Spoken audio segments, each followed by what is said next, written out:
Have you ever wondered how kangaroos interact in the wild? Well, let's hop into the fascinating world of kangaroo social dynamics. Kangaroos, these iconic Australian marsupials, are known to form groups, or as they are aptly called, mobs.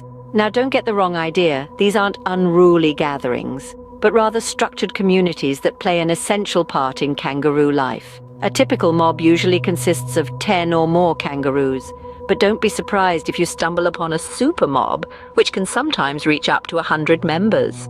That's right, 100 kangaroos, living, feeding and hopping together in perfect harmony.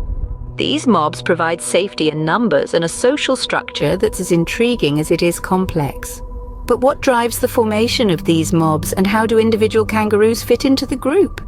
Stay tuned to uncover the mysteries of kangaroo kinship. Just like in any other social structure, kangaroo mobs have their own hierarchy. At the pinnacle of this hierarchy stands the dominant male, often the largest and strongest kangaroo in the mob. This alpha kangaroo is the leader, the one who guides the mob and enjoys the privilege of breeding rights. But this position of power isn't secured for life. Other males, if they feel up to the task, can challenge the dominant male in a boxing match. Yes, you heard it right. Kangaroos box to assert dominance and leadership, but what about the females? Well, they too have a social ranking within the mob. Their status is usually determined by their age, with older females typically holding higher ranks. This matriarchal ladder plays a crucial role in the mob, especially when it comes to nurturing the younger members. But what happens to the kangaroos who don't fit into the mob? Not all kangaroos are part of a mob. Some prefer a solitary life.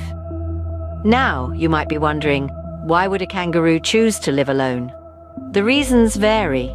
Some kangaroos become solitary due to age or injury, finding it difficult to keep up with the fast-paced dynamics of a mob. Others simply prefer the calm and tranquility of solitude. Surviving alone in the wild isn't easy, especially without the protection of a mob. But these solitary kangaroos have their ways. They are adept at finding food and water, and they're exceptionally alert to threats. They rely on their strong hind legs not just for hopping around, but also for self-defense. And here's an interesting fact. Even though they live alone, these solitary kangaroos are not completely antisocial. They can still communicate with other kangaroos when necessary, using a complex system of body language, vocal sounds, and even scent markers. Whether in a mob or alone, kangaroos have a unique way of communicating with each other. Kangaroos communicate in fascinating ways. Indeed, the language of kangaroos extends beyond vocalizations. The body language of these marsupials is a rich tapestry of communication. They use their powerful hind legs and tails to signal their intentions, whether it's a boxing match challenge or a friendly social interaction. Vocalizations are also an integral part of kangaroo communication. From guttural growls to high-pitched clicks, these sounds serve to warn, threaten, or even call for help. But let's not forget the role of their tails. Kangaroos use their tails as a fifth limb, and it plays a crucial part in their communication. A thumping tail can warn of approaching danger, while subtle movements can indicate a state of calm or alertness. These methods of communication are essential in maintaining social order within the mob and protecting the group from threats.